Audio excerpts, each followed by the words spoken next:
Marteau, scie à métaux, bêche et burin, tels sont les objets ayant servi le 23 février dernier à la démolition du mur des soutènements de l'avenue Elenguessa, route pourtant construite par l'hôtel de ville de Kinshasa pour faciliter la fluidité des véhicules. Les exécutants des travaux soutiennent avoir posé les actes non seulement sur base d'une autorisation reçue de Vuango Matomina, bourgmestre de Makala, mais aussi en présence des agents porteurs de la dite autorisation.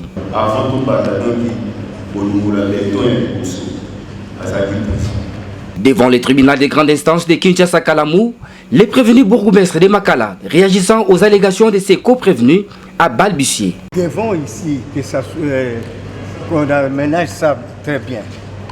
Donc, il y a d'ici jusqu'ici, d'ailleurs, de 3 mètres jusqu'ici, c'est quand même... ils sont allés trop loin. Et puis ils sont allés trop loin et ils ont cassé le mur ici. Sans autorisation. Il n'y a pas d'autorisation de casser le mur.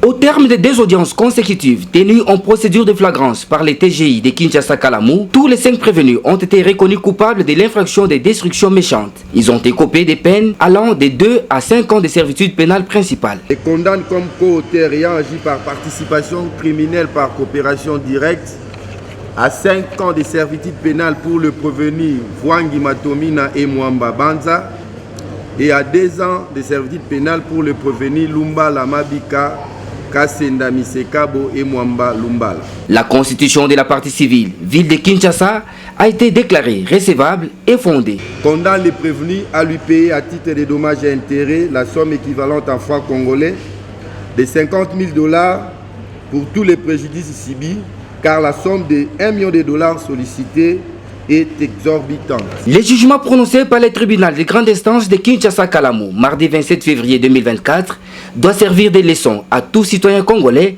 à respecter les biens appartenant à l'État. Allons,